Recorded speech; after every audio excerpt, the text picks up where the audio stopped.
Talvez hoje eu ministre uma das coisas mais absurdas que eu já ministrei na minha vida. Ou mais fora do comum, sei lá, vamos ver. Mais simples. Até onde que vai. Então eu gostaria que você prestasse atenção.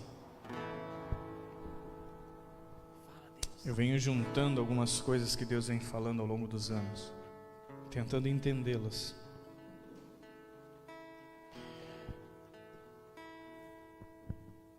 A palavra de Deus, ela por si só, é a explicação de tudo aquilo que nós precisamos. Ela é a anunciação do Cristo. E não existe mensagem, ou não existe evangelho, anunciação das boas novas, evangelho significa isso, sem a compreensão do Cristo e de Deus como Pai.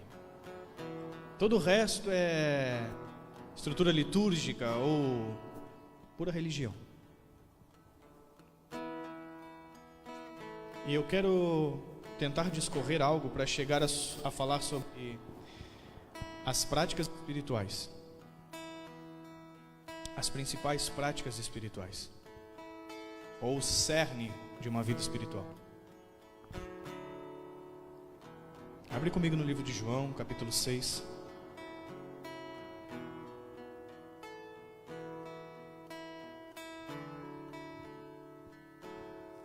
João 6, versículo 63.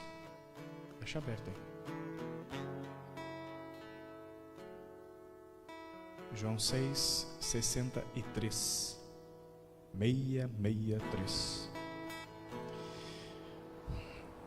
Para quem já leu a Bíblia toda, você vai ver que a palavra de Deus constantemente, ela é uma demonstração de Deus sempre transicionando as pessoas. Tá dando eco, a impressão minha? Tá? Não? Eco? Não? Não. Vamos embora. É uma constante transição. Nós vamos ver Deus sempre transicionando. E essa movimentação transicional de Deus ir levando as pessoas de um lugar para outro, não só fisicamente, mas também religiosamente, intelectualmente, emocionalmente, é o grande desfecho das nossas vidas. Você vai ver Deus sempre movimentando as pessoas de lugar em lugar. Você consegue lembrar de passagens que falam disso? O homem começa a sua vida na terra dentro de um jardim. Por causa das suas escolhas, ele é transicionado para fora do jardim. O homem depois, fora do jardim, ele constitui a sua vida, vai se movimentando, até que o nível de iniquidade é tão grande que Deus transiciona ele para um novo mundo físico. Não estou falando nada de loucura, é simplesmente antes do dilúvio e depois do dilúvio. Deus transiciona o homem para uma nova configuração, que é a limpeza da terra, o replantar de todas as coisas, inclusive da própria humanidade. Deus levanta mais uma vez o homem, transiciona ele da casa do pai para uma casa que ele ainda não conhecia, por meio de Abraão. Então ele diz: filho, junta tuas coisas e segue um caminho. Mais uma vez ele é transicionado, e essa transição leva ele, por causa das suas escolhas, até um lugar de escravidão, no Egito. Então Deus vai lá e tira o homem de lá, e por meio do deserto transiciona ele para um novo lugar, quer levar o homem até Canaã. Então lá mais uma vez o homem é transicionado. O homem habita num novo local. Lá Deus apresenta a sua lei por meio de Moisés, antes de entrar em Canaã. Deus transiciona o entendimento do homem. Deus está sempre transicionando. Quando Cristo vem na terra, a Bíblia diz que nós somos transportados do reino das trevas para o reino do Filho do seu amor. Mais uma vez nós somos transicionados. Romanos 8, versículo 15 diz que Deus nos deu um espírito de adoção, então nos transiciona, para que nunca mais vivamos em temor, mas tendo convicção, o nosso espírito clama: Abba, Pai. Mais uma vez ele me transiciona, agora de forma relacional. Quem é órfão e tem medo se relaciona de um jeito. Quem é filho e tem convicção do amor se relaciona de outro. Então Deus transiciona mais uma vez o relacionamento. Então tudo você vai ver que tem uma transição. Sempre há uma transição. Existia um sacerdócio levítico, Deus transiciona o sacerdócio para o sacerdócio de Melquisedeque. E você vai ver que quando Deus transiciona para o lugar que Ele quer que nós estejamos, ela não tem origem natural.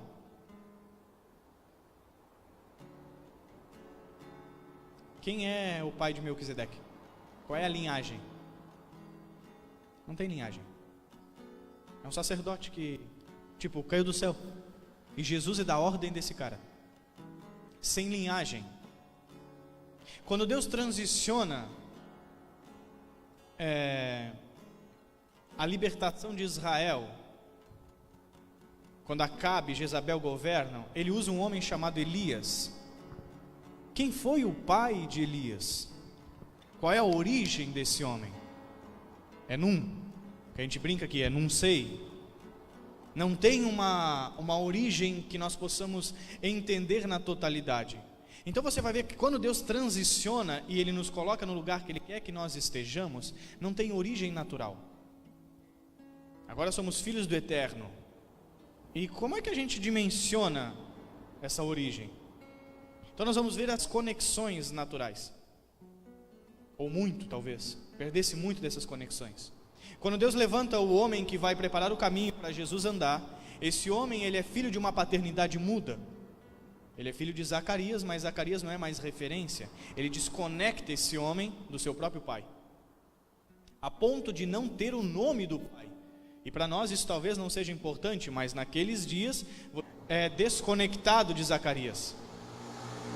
Por isso que eles perguntam, por que João? Não tem ninguém na tua família com o nome de João? Ele não vai fazer parte da tua família. Quando ele se movimentar, ninguém vai saber que ele é teu filho. Ele não tem conexão contigo. Não tem conexão. Então Deus transiciona ele do templo para o deserto. O tempo todo Deus está transicionando o seu povo. Só que toda vez que Ele transiciona, alguma coisa precisa ficar para trás, para você poder entrar no novo lugar. Não tem como você carregar o velho para o novo. Deus diz que não dá para deitar vinho novo em odre velho. Não se coloca remendo novo em roupa velha. Quando Deus transiciona, Ele está dizendo, aquilo era para cá, ficou para trás, era um tempo, e agora eu estou movimentando para outro tempo. E nós precisamos entender isso. E os dias que nós estamos entrando, Deus está nos conectando. Ele está nos conectando a algo novo, que nós precisamos ter entendimento do que Ele está dizendo, e o que Ele está falando, e o que Ele está fazendo, para que nós possamos entender. Porque João Batista, quando andou sobre a terra, e ele fazia o que chamaram ele para fazer, tem demônios. João Batista jejua, está lá tudo bonitinho, vocês dizem tem demônios. Vem o Filho do Homem, come, bebe, vocês dizem é comelão e beberrão. Sempre que Deus levanta aquilo que Ele está fazendo, a gente não entende. Nós ficamos presos numa estrutura anterior. Porque até então era assim. Então quando eu me movimento e entro num novo lugar, eu olho e digo, mas isso não tem conexão. Sim, tem uma conexão no reino do Espírito. E nós precisamos entender como Deus está movimentando isso nos nossos dias. Então João 6,63 diz assim: o Espírito é o que vivifica, a carne para nada aproveita, ou se aproveita. As palavras que eu vos disse, ou que eu vos digo, são Espírito e vida. O que é a verdadeira espiritualidade? Ou o que é ser um homem espiritual? O que é conectar-se com o reino vindouro? Que virá, mas já veio. Que já foi manifesto, porque se eu expulso os demônios pelo dedo de Deus, o reino de Deus já é chegado entre vós. Então o que é ser uma pessoa espiritual? E há muito tempo atrás, mais ou menos uns 4 anos atrás, Deus me falou para fazer 2 coisas. Eu não levei muito em consideração, ou não dei o valor que devia ter dado àquilo que Deus me disse, por causa da complexidade das coisas que Deus me falou. A primeira coisa que Deus me falou foi: estude física quântica.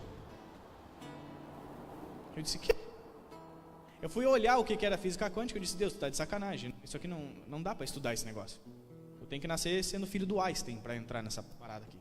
Não vai rolar. Mas de forma muito sucinta e simples, eu fui tentar entender um pouco de algumas coisas. Bem simples, porque realmente é complexo. Eu acho que, eu não lembro da data, mas foi no mesmo período, Deus mandou eu estudar linguística. E eu fui dar uma pincelada sobre linguística. Eu disse: Deus, a gente não podia estudar receita de bolo, de chocolate, sei lá, uma coisa mais simples. E eu não fui me aprofundar nessas coisas, porque realmente são complexas. É fora do padrão daquilo que a gente está acostumado. A gente ia para o colégio para comer merenda, para fazer bagunça. Não para estudar nessa perspectiva de profundidade. Só que, independente da gente estudar ou não estudar, se Deus falou que vai fazer, Ele vai movimentar naquilo dali. E a capacidade que eu tenho de entender o que Ele está fazendo é o que me permite participar ou não. Se eu não me aprofundar, Ele vai fazer e Jesus passa e as pessoas não veem. E de forma bem sucinta, talvez pouco, eu comecei a estudar um pouquinho sobre essas coisas, tentando entender um pouquinho do que significava, o que Deus queria mostrar com isso e por que Deus queria mostrar com isso. Aí quando eu vejo Jesus falando assim, as palavras,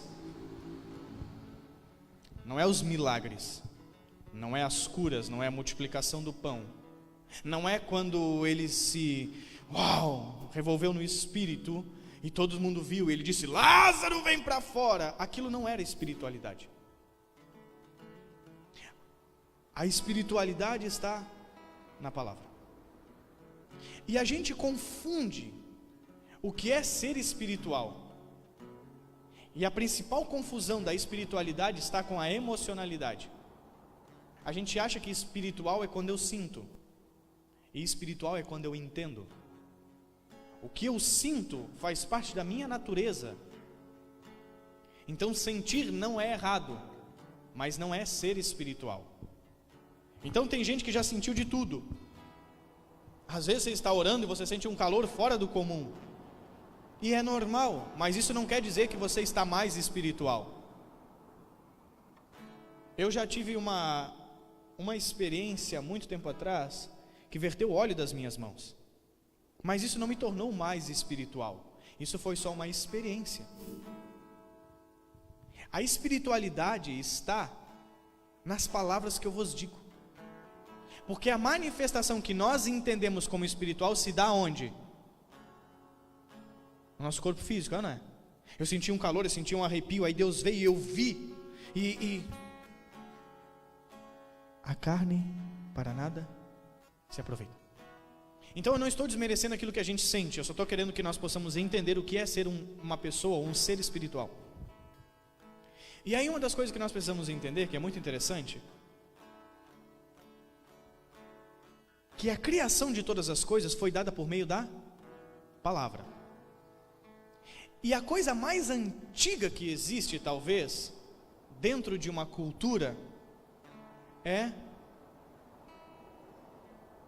a linguística.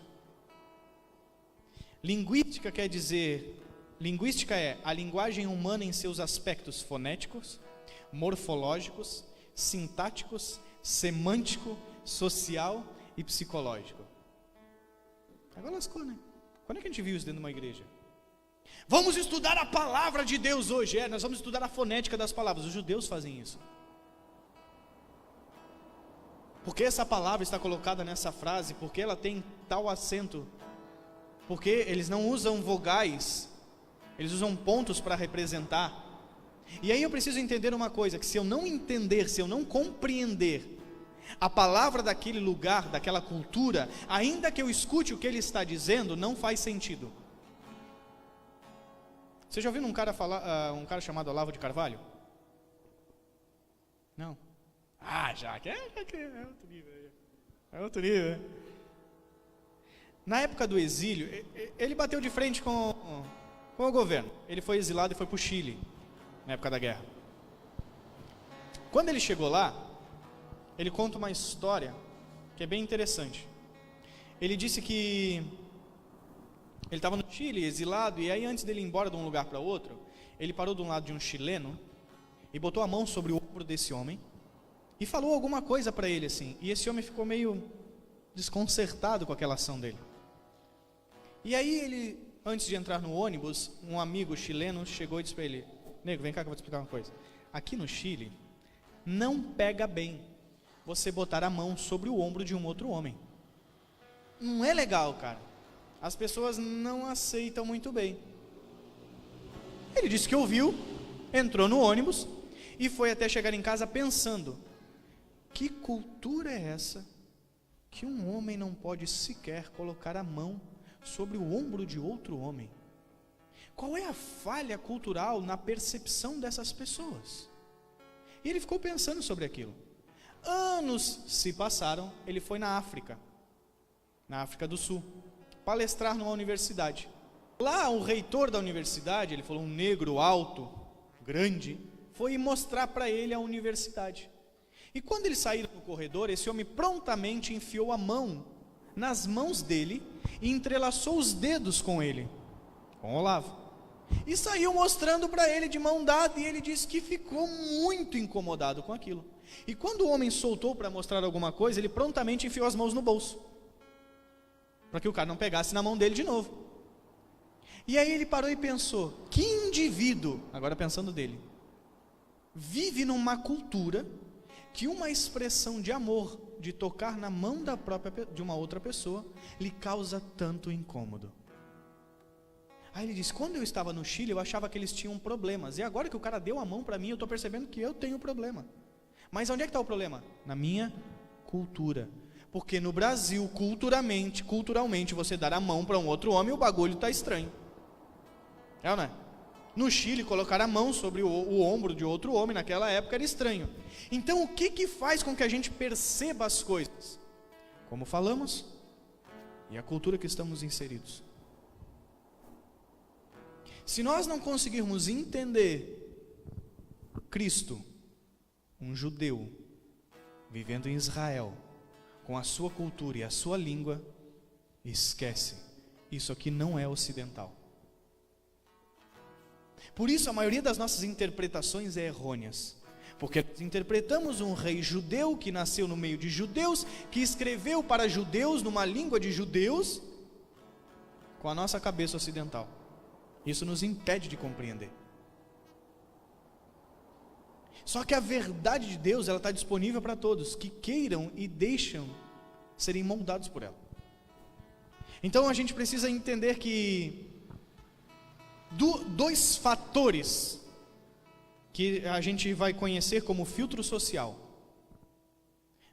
é o que vai determinar a nossa forma de compreensão da mensagem do Eterno, que é a língua e a cultura, a nossa forma de verbalizar as coisas e a forma que o ambiente que nós estamos inseridos nos influencia.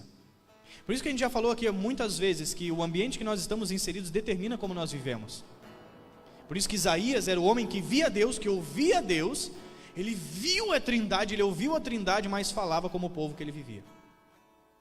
Porque ele dizia: Deus, ainda que eu tenha acesso ao reino do Espírito, eu sou resultado do lugar que eu estou inserido. A minha linguagem é a mesma do povo que eu estou inserido. Eu falo como esse povo fala, porque essa é a nossa cultura. Então, cultura e linguagem. Então, se nós queremos entender algumas coisas, nós vamos precisar enriquecer linguisticamente e culturalmente. Foi uma das coisas que a gente bateu bastante na Índia, quando a gente estava lá. Você não é indiano, você é um cidadão do reino dos céus. Então a tua cultura, mesmo que você tenha nascido na Índia, não pode ser uma cultura indiana. Nós precisamos compreender isso. Então linguística vai levar essa comunicação. Eu falei que ia ser uma coisa diferente. E aí você ora, porque Deus vai vir, aleluia. Não esquece. Tá. Física quântica tem a ver com a energia, com a compreensão dessa movimentação enérgica. Já se sabe hoje, através de muitos experimentos científicos, que nosso pensamento altera a nossa realidade e a nossa saúde. Isso não é achismo, é comprovado. Experimentos como o da molécula de água de Masaru Emoto, depois você pode procurar por esse nome na internet, eu mando, mostra como as palavras têm o poder de alterar o nosso DNA, trazendo para a nossa vida saúde ou doença, alegria ou tristeza, prosperidade ou pobreza. Assim também como nossos pensamentos e sentimentos têm o poder de criar a realidade que estamos vivendo. Isso é física purinha, não tem nada a ver com religião. Diga o fraco eu sou forte. É Bíblia, é física. Como criamos uma nova realidade? Se tem alguém enfermo, põe a mão sobre ele, ore e ele será curado. É física, é Bíblia. Assim como o homem crê no seu coração, assim ele é física, é Bíblia. Hoje eu entendo por que Deus mandou estudar esses negócios. Que Deus estava me dizendo: filho, a tua mente é ocidental, você não vai conseguir entender o que eu estou querendo dizer. Você é brasileiro, então você não vai conseguir compreender, a menos que você saia da caixa, porque você lê a Bíblia com uma ótica religiosa. E se você não se desconstruir dentro dessa ótica, achando que o que eu estou falando é para dentro de um ambiente congregacional, você não vai conseguir viver aquilo que eu tenho. Eu disse: oh meu Deus. Então hoje para mim algumas coisas fazem sentido, do porquê física e porquê linguística. As palavras têm o poder de alterar o nosso DNA. O que acontece com as pessoas? Elas não governam os próprios pensamentos, não governam os próprios sentimentos. Então ela entra num lugar de, pois é, a vida é difícil, não consigo, nada dá certo. E aí você vai dando uma ordem para você mesmo, de como vai ser a sua vida, de como você vai sentir as coisas. Então pela linguística você cria a sua cultura, e a sua cultura gera um ambiente que você vive. E isso nós entramos num ciclo vicioso. Só que toda vez que Deus transicionava o homem, Deus habilitava uma palavra. Só que nem todos desfrutavam. Sempre tem a habilitação de uma palavra, de uma verdade eterna para as nossas vidas. E nós precisamos entender isso e nos apossarmos dela. Por isso que espiritualidade tem a ver com a palavra. Eu viver no reino do Espírito tem a ver com eu crer com aquilo que está dito, crer naquilo que foi escrito, crer naquilo que ele disse, e não na realidade que eu estou inserido. Porque a realidade que eu estou inserido, ela é temporal, mas a verdade, passarão céus e terra, mas a minha palavra não passará. Aí seca-se a erva, murcha-se a folha, mas a minha palavra permanece para sempre. Então, se eu não entendo que a construção da vida foi feita por meio, e no princípio era o verbo, e o verbo era Deus, e o verbo estava com Deus, e tudo que foi feito por meio do verbo, palavra, e Deus disse: haja luz, palavra. Se eu não entender que a espiritualidade se manifesta por meio da palavra, eu não vou desfrutar disso. E o contrário é verdadeiro, eu destruo e desconstruo por meio da palavra. Então a forma que nós enfatizamos a palavra, aí vem os aspectos fonético, morfológico, sintático, semântico, social e psicológico da linguística. Determina o que você vai viver. Aí você vai ver como homens, como o pastor Poyo Cho, acho que fala o nome dele, que tem um livro fantástico chamado A Quarta Dimensão, manifestou na nação pós-guerra, miserável, passando fome, o que ele manifestou, a ponto de ter a maior congregação do mundo, a igreja da Coreia do Sul, por meio de acreditar e entender o que nós estamos dizendo. Ele trouxe para a realidade uma verdade que já tinha sido liberada por meio da palavra. Então não adianta eu me achar espiritual porque eu frequento a igreja, porque eu oro, porque jejuo, porque leio a Bíblia, se eu não me adequar ao que está escrito.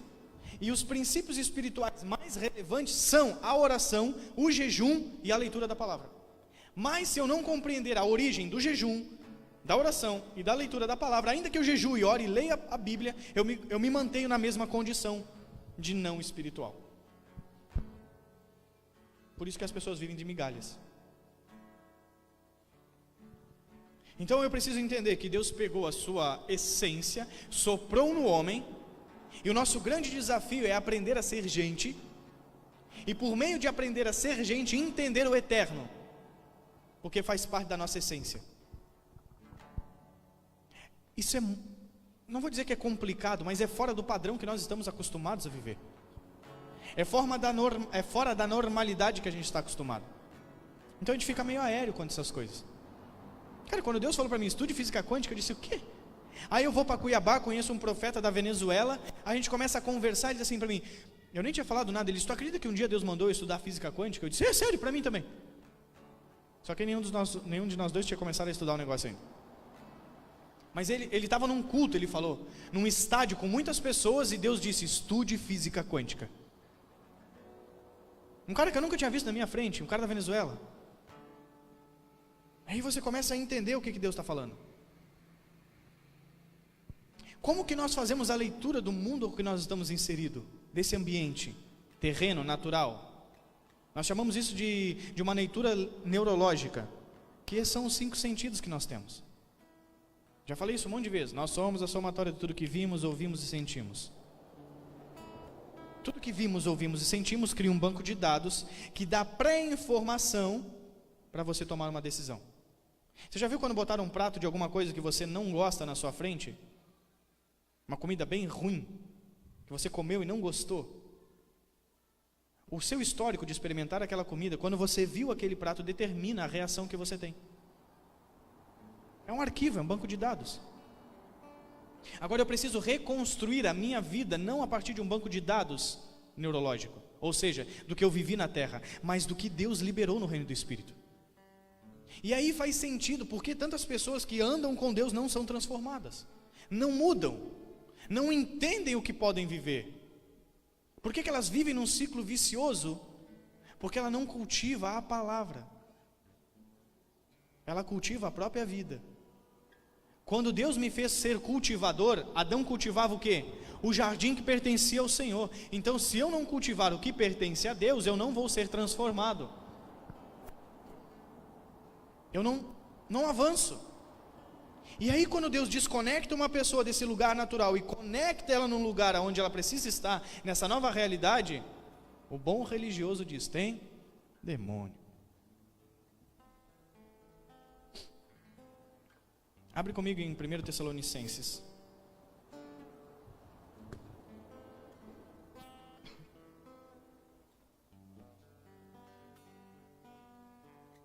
Capítulo 5.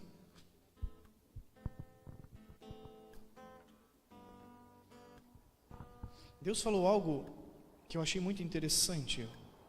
Ele disse, filho,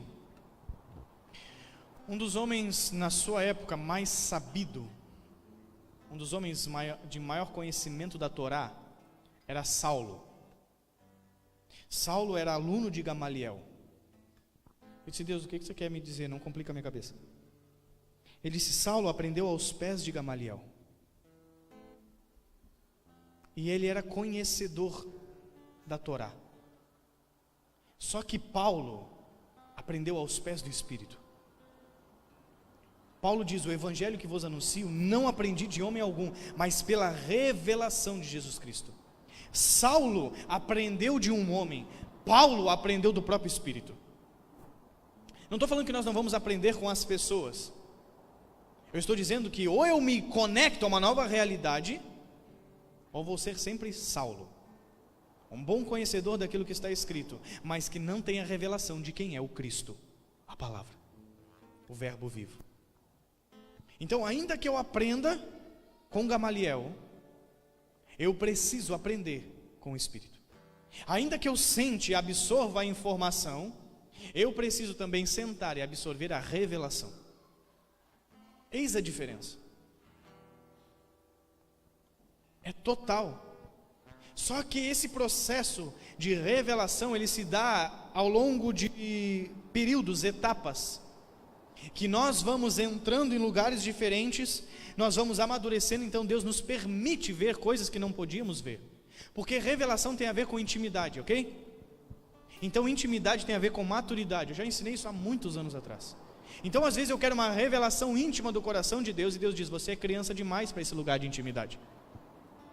Então eu não posso te mostrar algumas coisas, porque eu te mostrar algumas coisas vai ser te expor. Você vai ver coisas que você não digere. É como uma criança que vê a exposição da intimidade de um adulto. Ela não vai digerir aquilo, ela não vai discernir o que é. É escândalo.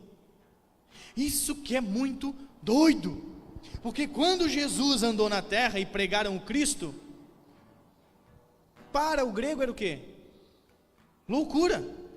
E para o judeu? Escândalo. Por quê? Porque quando Deus revela a sua intimidade, a gente faz assim, É igual a Alice. Às vezes nós estamos vendo um filme, alguma coisa, aí aparece um homem que beija uma mulher, ela faz assim, ó. Porque aquela intimidade é escândalo para a idade dela. Então quando Deus faz assim, ó, a gente faz, não. E Deus diz: vocês não estão prontos para isso. Então a gente fica só no nível da informação. Eu me sento aos pés de um homem e como da informação, mas não adentro ao reino do Espírito para me alimentar da revelação. E aí eu confundo espiritualidade com naturalidade. E não avanço. E eu estou entendendo que Deus está movimentando as pessoas para uma nova dimensão nesses dias. Eu vi hoje uma escada, mais uma vez, fazia muito tempo que eu não vi uma escada aberta e ela sumia no meio das nuvens. E eu vi subindo a escada. Eu disse: uau, então Deus está levando a dimensão, está proporcionando uma nova dimensão. E eu preciso entender isso, porque toda vez que Deus transiciona, pensa comigo, Adão nasceu dentro do jardim, certo? Quando Deus mandou Adão para fora do jardim, Adão já conhecia fora do jardim? Não. Abraão morava com o pai dele. Quando Deus mandou ele para uma terra que ele não conhecia, ele conhecia? Não conhecia. Quando o povo estava no Egito, escravo, Deus tira o povo do Egito, vai passar pelo deserto para ir para Canaã. O povo já conhecia Canaã? Não conhecia. Nunca, quando você vai entrar num lugar novo de Deus, você é um lugar familiar. Nunca é familiar. Estou acostumado, Deus está me trazendo para esse lugar. Não foi Deus que te levou. É sempre novo. Quando Deus transiciona é sempre diferente. É uma coisa que você não domina, não governa, não entende. Simplesmente obedece. Você vai chegar lá e você vai reconhecer o que Deus disse. Só. Entrei em Canaã, verdadeiramente mana leite e mel. O que era leite e mel para aquelas pessoas aquele dia? Com certeza não eram cachos de uva do tamanho de um, sei lá o que, de um boi, para eles carregarem nas costas com um varão. Mas eles chegaram lá e leite e mel é aquilo dali, ó. É o alimento e a provisão que essa terra emana. Então a gente precisa estar atento quando Deus mostrar e transicionar a gente para essa nova realidade. Porque se eu ficar preso no histórico, o povo que entrou em Canaã, eles vieram da onde? Do Egito, certo? Lá no Egito eles viviam bem ou eles eram aprisionados? Escravos. Quando eles entram em Canaã, o que eles viram? A primeira coisa que eles perceberam: tem gigante. Vão tomar um pau. Os caras aqui são muito fortes. Eles viram a partir da realidade deles. A gente é escravo, pequenininho, sofredor, e o que a gente está vendo aqui são os nossos feitores. São aqueles que nos prendem, são aqueles que nos batem. Mas aí Deus levanta duas pessoas, Josué e Caleb, que vêm na transição do deserto sendo transformado. Quando eles são transformados, quando eles chegam lá, eles viram o histórico deles? Não, eles viram o que Deus disse. Então quando eu me deparo com uma realidade, o que eu vejo? Eu vejo o meu histórico ou eu vejo o que Deus disse? Eu vejo o meu trauma ou eu vejo o que Deus disse? Então Deus transicionou a minha realidade. Há 10, 15 anos atrás eu fui assaltado à mão armada. Hoje quando eu vejo um carro passando devagar eu já entro em desespero. Você está lá ainda. 10.000 cairão à tua esquerda, 10.000 à tua direita, mas tu não será atingido. Eu tomo posse da palavra, vira uma nova realidade. Quando o carro passa devagarinho eu já pergunto: está perdido, mano? Ou como algumas pessoas: ei, quer ajuda aí para botar a bicicleta para lado de cá? A nova realidade, conectado a uma nova dimensão. Quais são as práticas espirituais? 1 Tessalonicenses 5:17. Orai sem cessar. Em tudo dai graças, porque essa é a vontade de Deus em Cristo Jesus para convosco. 19.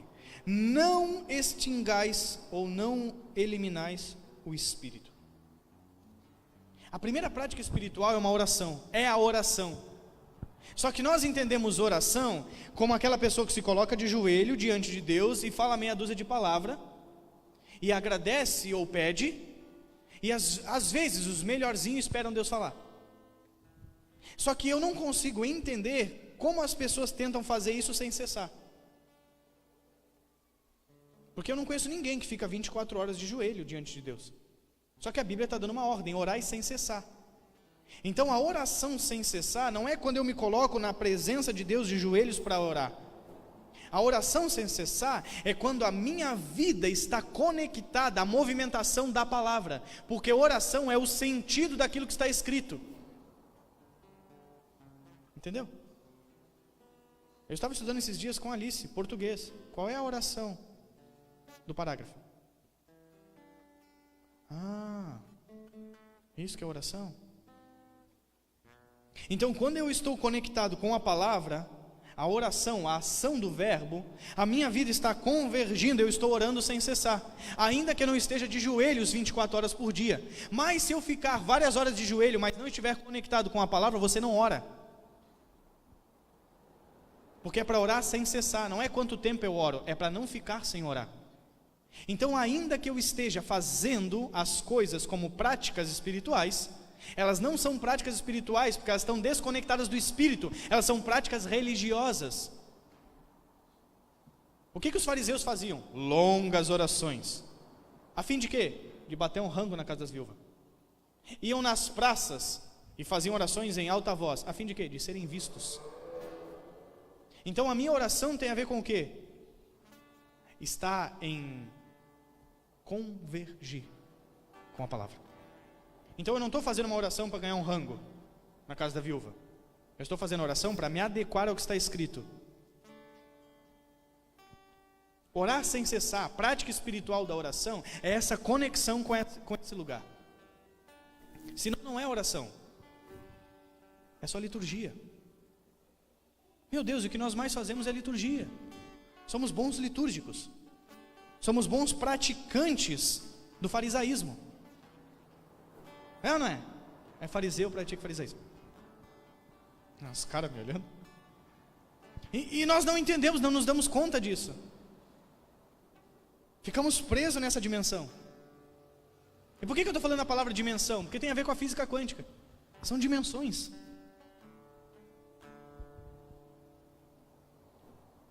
Orai sem cessar, em tudo dai graças, e não apague entre vocês o Espírito. Então você vai ver uma prática conectada com uma realidade, oração. O verbo está em movimentação, construindo e organizando algo. Eu estou nessa mesma pegada, construindo e organizando algumas coisas. Em tudo o que acontece, eu estou com um coração grato. Em tudo dai graças, porque essa é a vontade de Deus por meio do Cristo. Então a minha internalidade está linkada com a gratidão. Por quê? Porque eu estou entendendo que Deus está se movimentando. Então, ainda que a criança nasça, oh, glória a Deus. Ainda que a criança morra, oh, glória a Deus. Eu não estou mais conectado ao histórico da vida natural. Eu estou conectado ao histórico da vida eterna. Então, quando uma criança nasce, eu me alegro. E quando uma pessoa morre, eu sinto a morte daquela pessoa, mas também sou grato. Porque eu não estou preso nesse lugar, eu estou numa dimensão totalmente diferente, onde a matéria é temporal. Nós somos presos nas coisas físicas. Não, eu não sou. É sim. Liberdade tem a ver com sair do reino natural. Só é livre quem está no reino do Espírito. Caramba, eu estava falando, acho que com os meninos. Eu disse, olha, eu postei acho que no grupo, não me lembro mais, um bannerzinho de um psiquiatra. Você vai perguntar se ele é crente? É nada. Mas ele entendeu que o sentido da vida está na eternidade. O cara estuda tanto a mente das pessoas que ele chegou nessa conclusão. Não, para aí, a vida pela vida não faz sentido nenhum. Se não transcender a vida natural, não tem sentido viver. Então o a mais, o além, o depois é o que faz sentido. Sim, uma fatia que determina a eternidade, um período temporal que determina o todo. Oh, caramba, o cara entendeu e o crente não. Ah, perdi meu emprego. Ah, como assim? Você está preocupado com uma coisa daqui? Buscar as coisas que são do alto. Se você nasceu de novo, Paulo diz, buscar as coisas que são do alto. E a gente acha que, Deus, agora, a gente precisa entender o que Deus está falando e aonde a gente está.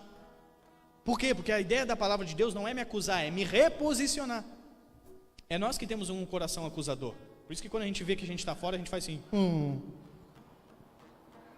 Cara, se eu tenho uma mente de filho, quando eu vejo que eu estou fora, eu digo, pai, estou fora, estou entrando, pronto. É nóis. Errei um pouquinho, tá, mais para cá. Não, mais para cá. Aí, tá bom? Sorri para a foto. A gente precisa mudar a nossa mente. Então oração tem a ver com estar conectado àquilo que Deus diz. Isso é orar sem cessar. Se não é oração litúrgica, é farisaísmo. E nós fazemos muito bem isso, geralmente nos domingos, a partir das 19h30, em alguns lugares domingo de manhã, a partir das 7, 8 horas da manhã, os cultos dominicais, enfim. O pessoal se junta para orar. Não estou falando que não tenha que orar. Eu estou falando que eu preciso orar sem cessar. Além de orar como prática, eu preciso ter uma vida de oração. Qual é a segunda prática espiritual? Salmo 1.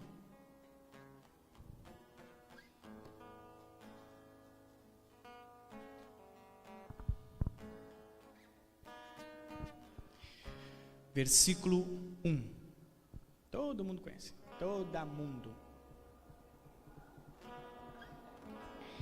Bem-aventurado o varão que não anda segundo o conselho dos ímpios, nem se detém no caminho dos pecadores, nem se assenta na roda dos escarnecedores. Antes, tem o seu prazer na lei do Senhor, na sua lei medita de dia e de noite.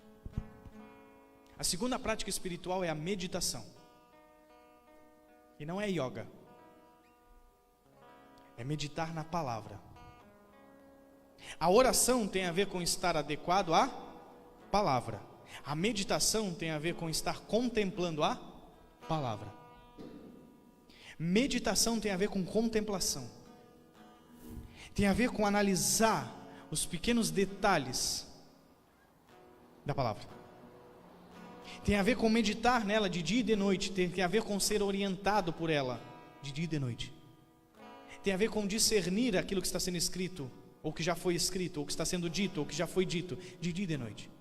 Tem a ver com usar a palavra como balizador, de dia e de noite. Meditar tem a ver com contemplar. Os olhos atentos e fixos naquilo, senão você não contempla. Você só dá uma olhadinha. Eu fiz isso com a Alice hoje de tarde. Você olha o que tem ao teu redor e ela olhou. Já olhei tudo. Eu disse, já? Então o que tem atrás de você? Como é que está escrito o nome ali? Isso eu não vi. Então você não viu. Você não parou para contemplar. Você só... tá. Assim nós fazemos. Eu vou dar uma lidinha aqui. L3 capítulo hoje glória a Deus, aleluia. O que você leu? Não lembro. Eu lembro que mais ou menos falava disso e... Caramba, o judeu, ele estuda a Torá há mais ou menos, 4.000 anos. Os caras vêm estudando o negócio, mais do que 4.000 anos. Daí que surgiu o Talmud. Daí que surgiu uma porrada de livro que esses caras escreveram. Porque eles estudam cada palavra. A palavrinha, mas por que a palavrinha plantada está... não, mas a vírgula. Eles estão meditando naquilo dia e noite. Eles meditam na lei do Senhor constantemente. Então ser espiritual tem a ver com meditar na palavra. Não tem a ver com aleluia, shakataramanai. Isso não é ser espiritual. Qualquer pessoa pode ser tomada pelo Espírito, mas ser tomado pelo Espírito não é ser espiritual. As palavras que vos digo são espírito e vida. É as palavras que eu vos digo. Então nós precisamos meditar na palavra. É uma prática que nós precisamos ter. Não tem a ver com ler a Bíblia, tem a ver com meditar no que está escrito. Por isso que quando você medita no que está escrito, você olha João Batista desconectado de toda a realidade e você diz, cara, eis o homem que está preparando o caminho para o Senhor. O fariseu que tinha a prática, ele lia a Bíblia todos os dias, ele lia a Torá todos os sábados, mas não meditava na palavra, ele dizia, tem demônio. A gente olha a realidade hoje, aquilo lá não é de Deus não é o que você acha. Aí vem 3 loucos lá da Babilônia, encontram o Filho de Deus, seguindo as estrelas. Segue essa estrela hoje, irmão, diz para o pastor, estou seguindo as estrelas. Lascou, mano, já vai orar por você na hora, sai demônio, Satanás da estrela, aleluia. Como é que os caras encontraram Cristo pelas estrelas? Não estou falando para ninguém virar, né? Não vai ler o signo amanhã, ver o negócio da estrela, vai devagar. Não é isso que eu estou dizendo.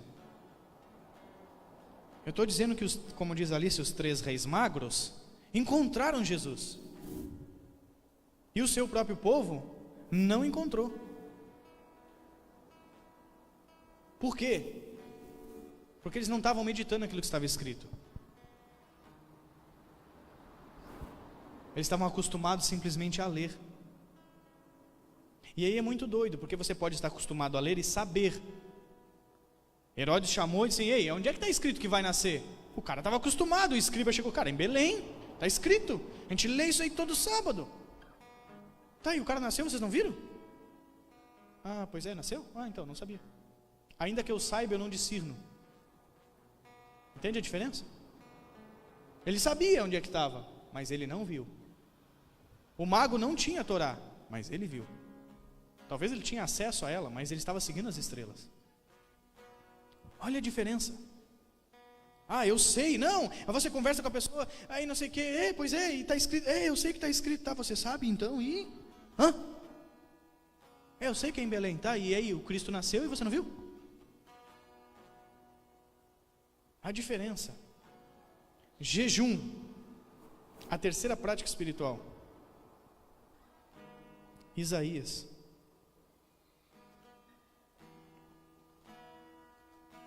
Eu estou abreviando para não ficar muito comprido. 58. Isaías 58, versículo 6. Essa é a diferença entre fazer jejum e passar fome. O que eu mais conheço é crente que passa fome. E ele faz jejum contando as horas para poder comer. Isso é passar fome, irmão. Não é jejum. A mesma coisa que fazer dieta. Faz 30 dias que eu estou de dieta. No primeiro dia eu pulo de cabeça no brigadeiro. É você estar contando os dias para acabar. Isso não é jejum. Isso é passar fome. Porventura não é esse o jejum que escolhi? Quem escolheu? Deus escolheu. Então eu preciso prestar atenção no que Deus escolheu. Que soltes a ligadura da impiedade, que desfaças as ataduras do jugo, e que deixe livres os quebrantados, e que despedace todo o jugo.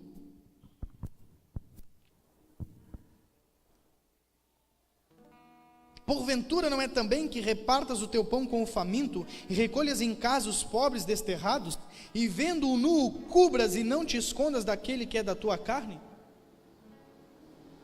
E aí depois ele fala sobre uma recompensa para quem jejua. Então romperá a tua luz como a alva, a tua cura apressadamente brotará, a tua justiça irá diante da tua face, e a glória do Senhor será a tua retaguarda. Para um pouquinho aqui e presta atenção. Deus mente? Não, né? Então romperá a tua luz como a alva, e a tua cura apressadamente brotará, e a tua justiça irá diante da tua face, e a glória do Senhor será a tua retaguarda. Isso aqui está na vida daqueles que jejuam, segundo o jejum do Senhor. Não daqueles que passam fome. Daqueles que passam fome não tem isso aqui e ficam a barriga roncando. Então a prática espiritual é jejuar, não é passar fome. Não estou dizendo que não é para não ter a abstenção do alimento. É sim para ter a abstenção do alimento, que converge em soltar as ligaduras da impiedade, em desfazer as ataduras do jugo, em deixar livre os quebrantados. Você pode entender por oprimidos, ou que despedaces todo o jugo, que também repartas o teu pão com o faminto. Eu gosto muito dessa passagem, para repartir o pão com o faminto, que as pessoas acham que é da comida. Não é da comida, é alimentar. Você pode dar comida, amanhã o cara está com fome de novo, então não serviu para nada, você tem que alimentar. Alimentar é gerar a condição da pessoa ser transformada. Se você não gera a condição, você sempre vai dar comida. Os pobres sempre tereis, é uma afirmação de Jesus. Então eu tenho que alimentar o faminto. Só dar comida para o pobre não resolve, porque o pobre sempre vai existir, mas o faminto não.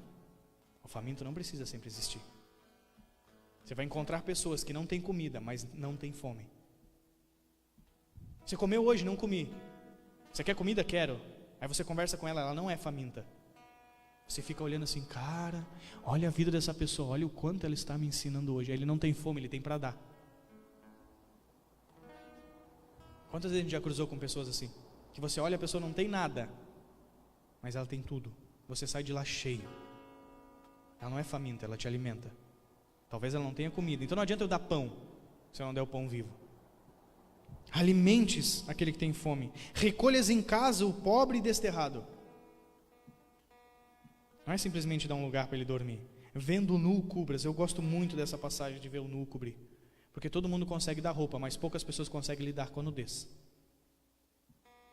É bem fácil tirar sua jaqueta num dia de frio e dar para alguém, que você sabe que você vai chegar em casa e botar outra jaqueta. Mas é muito difícil você ver a nudez daquele irmão, chegar em casa e orar por ele.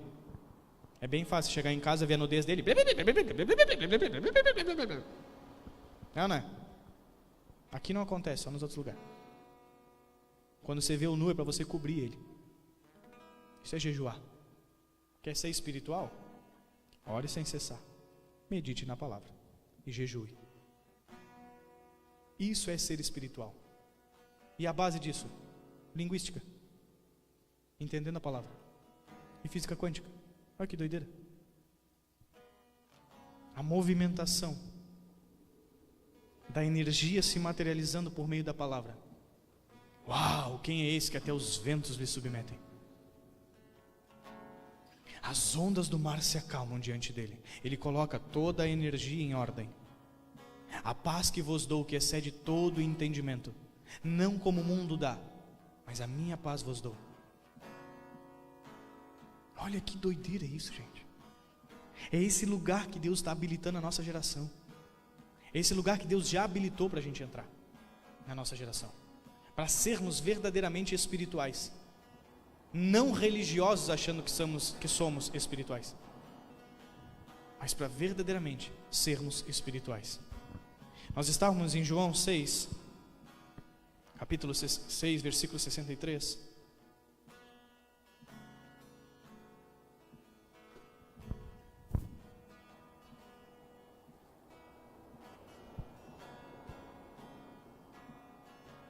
Eu vou ler o versículo 65.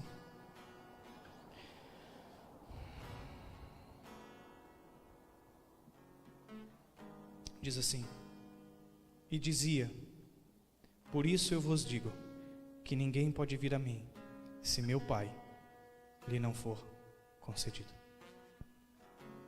Ninguém vem ao Pai a não ser por mim, e ninguém vem a mim a não ser pelo Pai. Ninguém vai ao Pai a não ser por mim, e ninguém vem a mim a não ser pelo Pai. É uma via de duas mãos. Só existe esse caminho. É o Pai revelando o Filho, e o Filho revelando o Pai.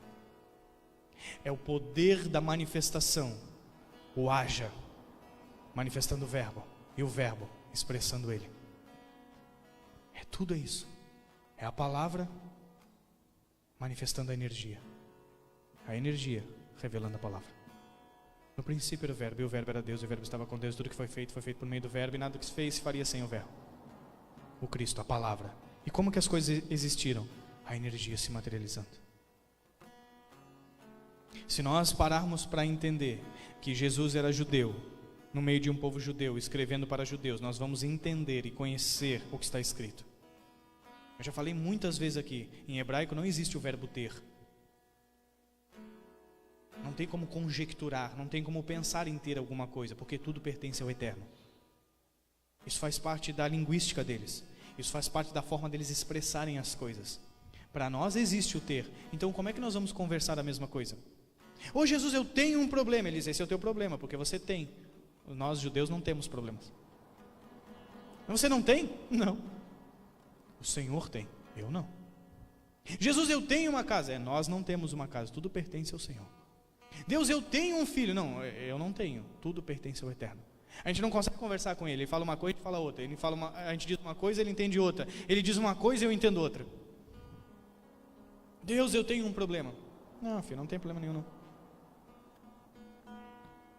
Muda totalmente a forma de você se relacionar com ele. Porque a conversa é outra, a dinâmica é outra. A percepção é outra, o relacionamento é outro. Deus está levando as pessoas para essa dimensão, está possibilitando nós de vivermos isso, de orar sem cessar, de meditar na palavra, de jejuar verdadeiramente, de sermos de fato seres espirituais, para entrar nessa nova realidade que já está liberada desde o Cristo. Eu não sei você, mas para mim não faz sentido nenhum ser um fariseu, que tem todas as práticas corretas, mas não conhece o Filho do homem. Não faz sentido. Não faz sentido entrar dia, sair dia, entrar dia, sair dia da mesma condição. Tem que haver uma transformação. Temos que ser verdadeiramente espirituais. Já carregamos essa essência. O espírito está pronto, mas a carne é fraca. Porque as palavras que eu vos digo são espírito e vida. A espiritualidade já é. O que impede nós de vivermos é a nossa incompreensão do que Ele já fez. Só que está liberado para toda e qualquer pessoa entender. A gente quer ou não quer? A gente vai ter a prática correta ou não vai? A gente vai ser um praticante da espiritualidade ou vai ser um praticante da religiosidade? Ah, porque eu vou no culto, porque eu faço isso, que eu não sei o quê, e não serve para nada. No primeiro desfecho a pessoa, aquele que ouve as minhas palavras e pratica minhas palavras. As minhas palavras, e pratica como um homem que constrói sobre a rocha. Aquele que ouve e não pratica é como um homem que constrói sobre a areia. Quando vem os tempos difíceis, não sobra nada. Aí eu vejo sobre o que eu estou construindo, sobre a palavra? Ou sobre o que eu acho que é a palavra? A gente acha que praticar a palavra é seguir as regras, como se isso aqui fosse uma receita de bolo, e não é. O fariseu praticava a palavra, como a gente acha que tem que ser. Jejuava 2 vezes por semana, tinha oração, dava dízimo, dava oferta, ia na sinagoga. O cara praticava a palavra religiosamente, não espiritualmente. Aquele que escuta e pratica é como um homem que constrói sobre a rocha. Não cai, não tomba. Ainda que a casa fique em ruínas, não cai, não tomba. Ainda que te pregue no madeiro, ainda que morra, viverá. Ainda que te arranquem os pedaços, viverá. A gente não entende essa conotação ainda. O fulano lá se arrebentou, não deu certo, não sei o que, Deus não é com ele. Ainda que morra, viverá. A gente nem morre para não viver, já está morto. A gente precisa ter as práticas espirituais. Oração, meditação e jejum. São as 3 práticas no reino do Espírito. Principais, tem outras, mas essas são as principais. E isso nos torna habilitados espiritualmente. Nos torna robustos espiritualmente. Isso faz com que você ande mais 1 milha, mais 2 milhas. Você não desista. Por quê? Porque você não vive pela realidade, você vive pela verdade. Assim como o homem crê no seu coração, assim ele é. O que ele disse é verdade e não muda. Não importa o que a gente acha, o que a gente pensa, o que aconteça, o que ele diz é. Ainda que eu goste, ainda que eu não goste, ainda que eu concorde, ainda que eu discorde, ainda que eu diga que é de Deus, ainda que eu diga que é demônio. É e ponto. Cara, quando a gente entender isso, quando a gente abrir mão do que as pessoas pensam, acham, dizem, do que a sociedade movimenta, do que a religião instituiu na nossa mente, se você crê como um grão de mostarda, até os montes se submeterão a vós. Até os montes. Hoje não precisa nem ser um monte, uma pedrinha desse tamanho, a pessoa desespera. Mas está disponível. Disponível não, disponível. Está disponível para a gente viver, cara. Está livre. Está aberto, o véu se rasgou. Existe um novo e vivo caminho para toda e qualquer pessoa poder entrar. Isso que é o mais incrível. É Deus dizendo, vai, toma posse, entra nesse lugar. A igreja tomou posse só das coisas, né? Não aprendeu a tomar posse do reino do Espírito. Deus está nos transicionando. Está transicionando a igreja. É para um lugar que a gente não conhece. É para um lugar que a gente não está acostumado. Não tem a mesma forma. Não tem a mesma prática. Não tem o mesmo cenário. Tem só o mesmo Deus.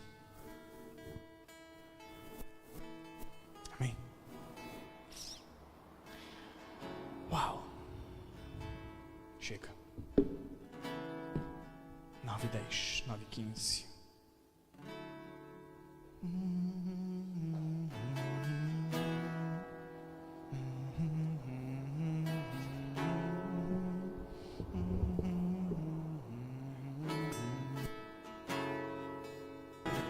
E para ti eu vou. Pai, nós te pedimos para que sejamos moldados pela Tua palavra, Senhor. Não por expressões naturais, Pai, mas moldados pela Tua verdade, Senhor. Espírito Santo, nós precisamos de Ti para isso. Nós precisamos das Tuas mãos sobre a nossa mente, sobre o nosso coração. Nós precisamos, Senhor, dessa expressão da Tua vontade sobre nós.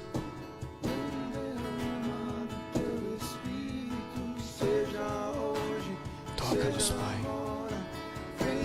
Não com arrepio, Senhor, mas toca-nos com a impressão das Tuas mãos. Somos a Tua imagem e semelhança. Somos, Pai, somos.